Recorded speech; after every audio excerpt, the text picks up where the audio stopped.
God is looking for stones that are living, that are lively. And He is saying you are lively or you are dead. Ye also, as lively stones, are built up as spiritual house. Who is going to build you? The Lord is going to build you by His word and by His Spirit. But listen to me, this is the reason you see people go to church and their lives are not changing. Their characters are not changing. The way they react, the way they speak. After 5 years in the church, 10 years in the church, in fact, they get worse. Now they can speak the language of the believer, they can quote Bible, they will preach. Even the anointing will flow, but with their character, there is nothing. But He says, as lively stones are built up a spiritual house, and holy priesthood, holiness today has become optional or obsolete. And holy priesthood, every believer that listens to it in the past, the first male child is dedicated to the Lord.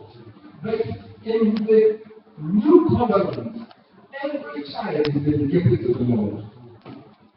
In the Old Testament, the priesthood belonged to a tribe. Jesus did not come from that tribe. He came from the tribe of rulers. The scepter should not depart from Judah. But Jesus has become our high priest. So both Gentiles and Jews today have been brought into that priesthood, a spiritual priesthood. Now God wants to build a house out of His people. God has called to become priests. But you cannot function when you are not walking in the light of His revelation. You cannot function when you do not stand on the reality, on the truth of the Word of God. You cannot experience that glory. You cannot experience that mercy, the favor, that blessing of the Lord when you are not walking in the light He is giving to you. So today He wants to give you a spiritual house, a holy priesthood, to offer up what? Spiritual sacrifices acceptable to God like Jesus Christ. Now listen, in the priesthood, nobody goes to enter into the area of the priest to offer a sacrifice. That was one mistake that Saul made. He lost the kingdom. Because he went to offer the sacrifice that the judge, the prophet, and priest Samuel was to offer. He was not qualified, he was not prepared, he was not called to do that. But today the Lord is calling you as a priest. The Lord is calling you as a builder, as a structure. And when people look at you, see you, they see His glory.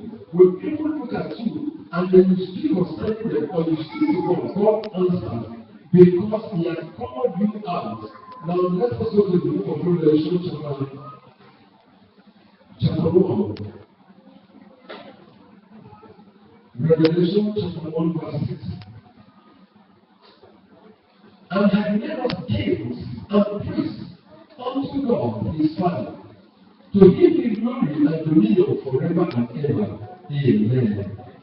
Now you see that it is not just something that just came out somewhere, but it's a reality. Jesus called His people to function as priests, not just only as priests and as kings. Now in Revelation chapter 5 verse 10, you have the same word repeated again. Verse 10 of Revelation chapter 5. And has made us unto our God kings and priests, and we shall reign on the earth. Do you really want to reign on this earth? Do you want to reign this earth? You might be thinking of when it comes back. Yes, that one will be true. But you can reign with Him now. You can reign with Christ. You can occupy the place He has prepared for you. You can function in that place He has called you. I want you, everyone, to know that God desires to pour out His glory upon His people. God desires to manifest himself upon you. But he will not be able to do that until you have presented yourself. First Samuel. And I will run on from here. First Samuel.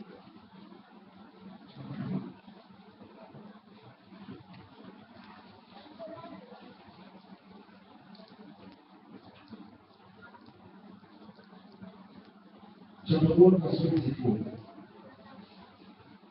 First Samuel chapter 1 verse 24. And when she had put him,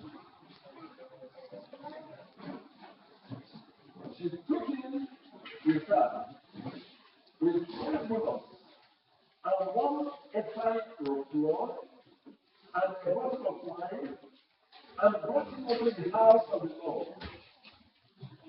in Shiloh, and the child was young. And they slew a bullock and brought the child to Eli.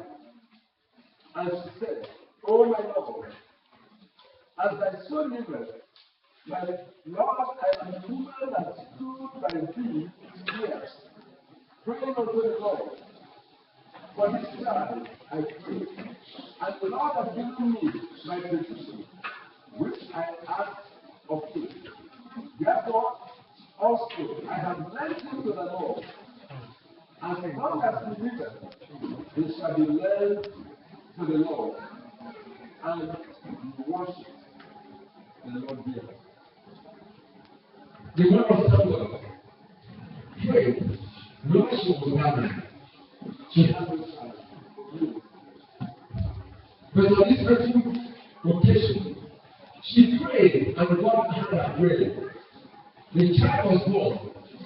She did not have time to go, to bring the child and the time that the Lord presents the child for education. But after bringing the child and the child, grew a little to be able to stay away from the mother and the parents. According to her vow, according to her promise, she brought the child to the house of the Lord and handed him over. And that marked a turning point in her life. Number one, presenting Samuel to the altar of God, to the house of God, to give him, hand him over to the Lord. Change things. Now listen to me, number one. She uttered prophetic utterances that are still standing strong till today. Read chapter 2, please. I am not going to read because of my time. Chapter 2, you see her, she uttered that prophetically and spoke revelations that today people are quoting. Number 2, Samuel, because of the vow, because of the sacrifice, sacrificing him unto the Lord, Samuel was not connected to the priesthood. Eli was the priest, and as long as Samuel was in the house of the Lord, he became connected to the family and to the priesthood. Samuel grew up and began and started hearing the word of the Lord, and became recognized as a prophet, as a voice for God. Listen to me, let me take it one by one. When you lay yourself on the altar, God will visit you and touch your life and transform your life that it will not end there. Hannah's experience and encounter did not end there. It brought her more, apart from the prophetic experience, encounter, she had other sons and daughters. God blessed her greatly. Are you going to make any sacrifices? Are you going to surrender your life to the Lord? And that is not just about an empty thing. It marks the beginning of the turnaround in your life, spiritually and physically. The woman Hannah did it. Her life was changed. For the first time she prophesied in her life, and it is recorded. The next, God blessed her with more sons and daughters.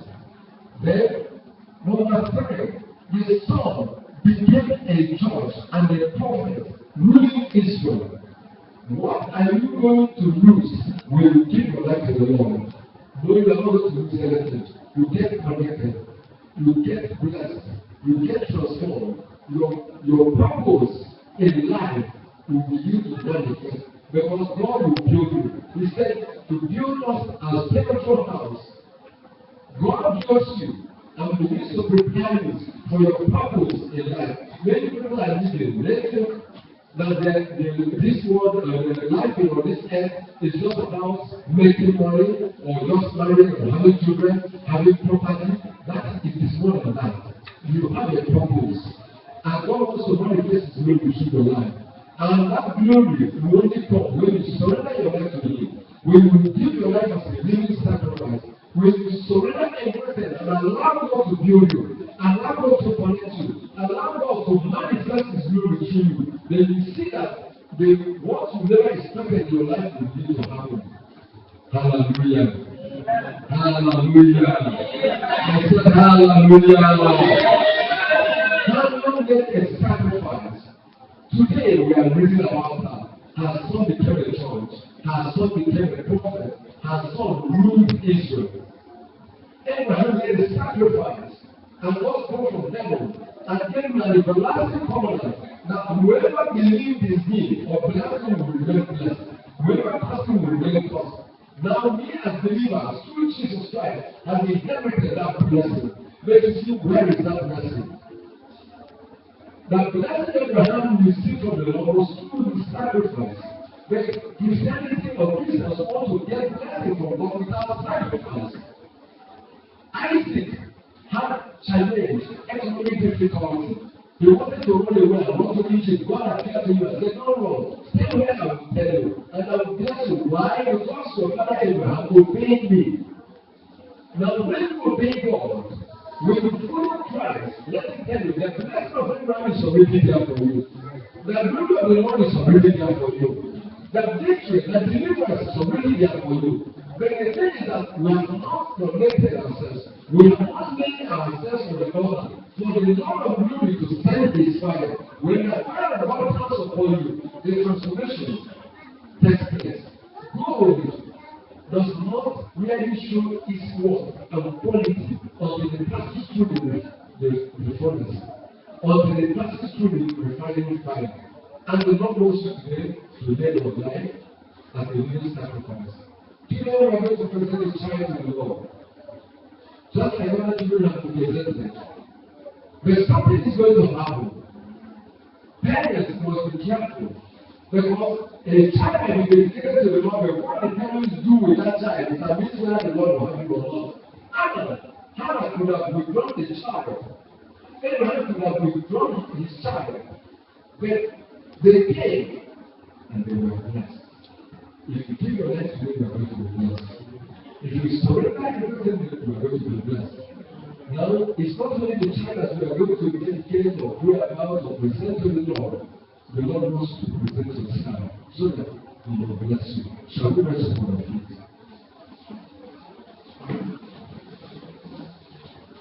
I want us to go to the Lord again.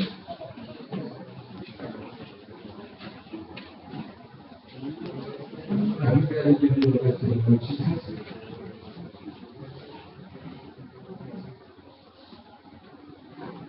I want you to pray to the Lord right now. Is your life laid on the altar? Have you offered your life to Christ as a living sacrifice?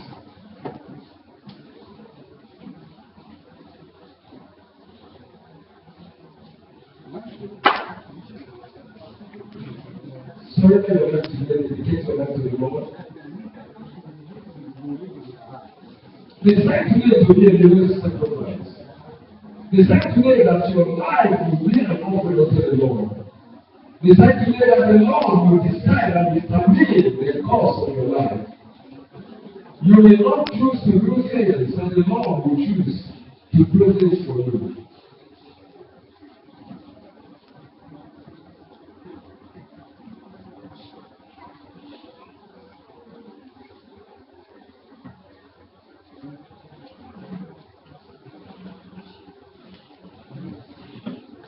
And He said, take the Lord and let it be consecrated to people more.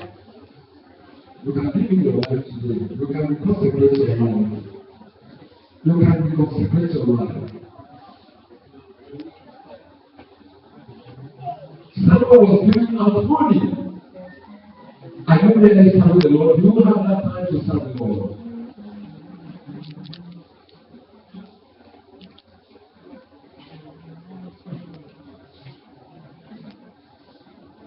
Without Mr. Time, I want to pray with us.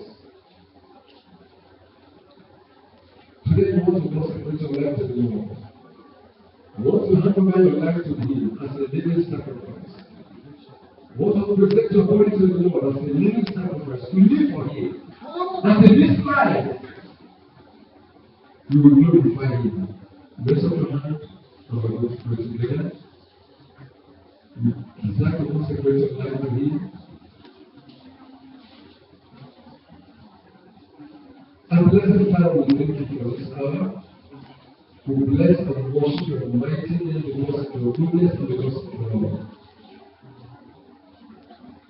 We have asked our children to present their bodies as a living sacrifice, holy and acceptable unto you, which will become our reasonable service.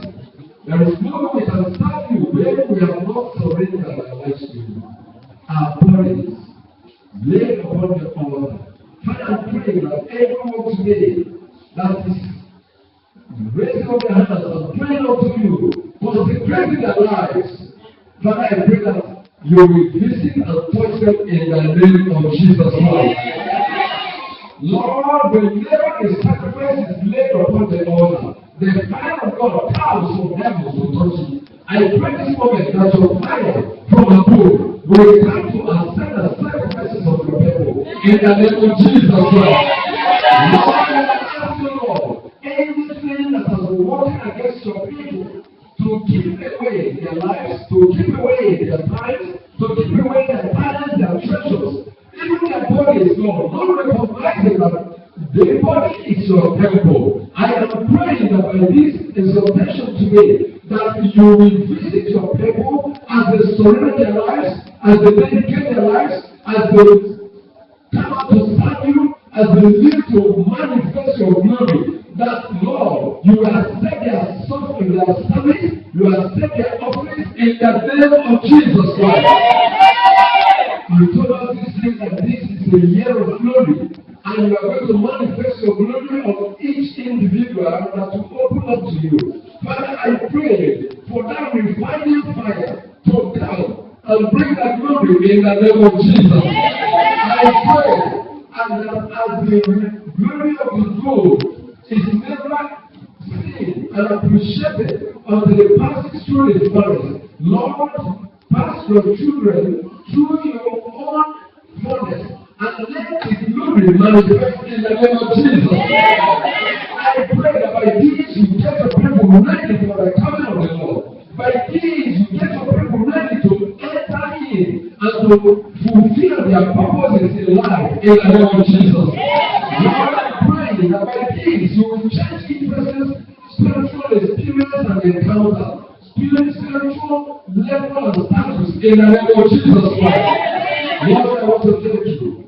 I pray that I will be glorified. For in Jesus' name we have prayed. Please, if you have any sickness or illness you want us to heal you, if you want this moment to believe God, if it's possible to lay your hand when you are having a challenge, please do that. If it's not possible to lay your hand on your heart, the Lord understands. We're going to pray, and I do it for your healing in this moment. And God will do it. Father, in the name of Jesus, I thank you, Lord, because Jesus is our healer. He has been lifted up. And He thought that whoever looks up to Him shall be healed. Healing is children's bread. Healing is your gift. Healing is a blessing. Healing is for your people. Perfect health is your desire for your people.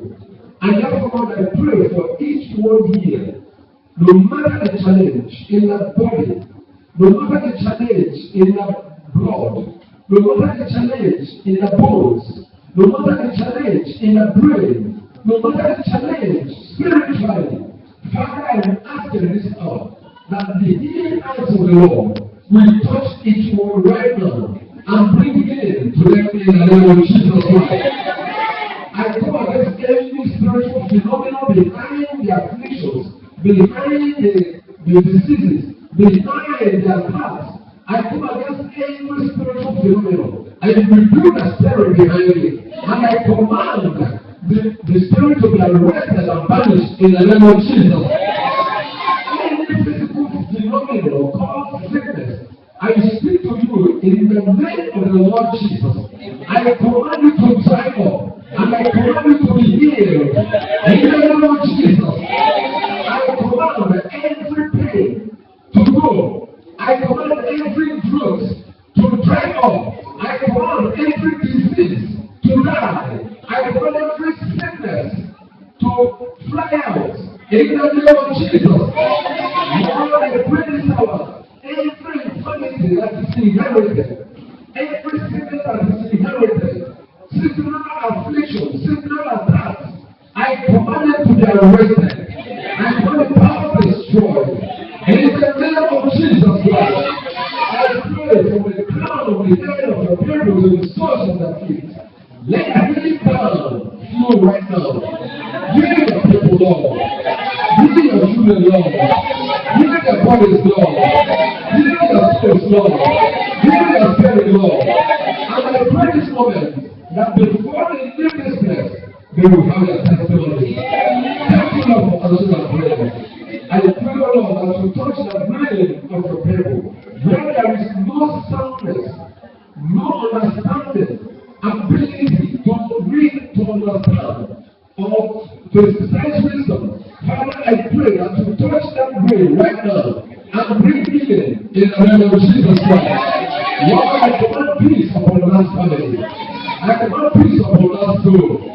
I command your peace right now. Let every turmoil, let every confusion be taken away in the name of Jesus Christ.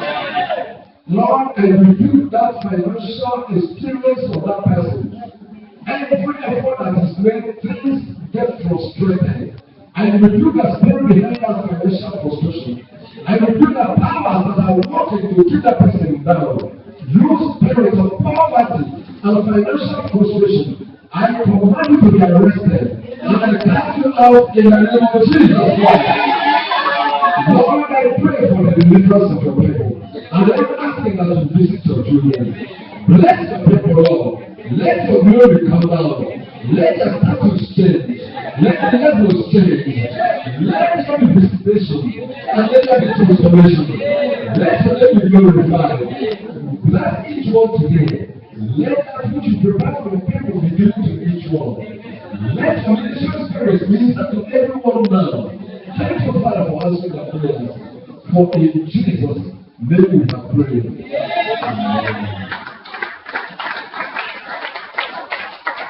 Praise the Lord. Now we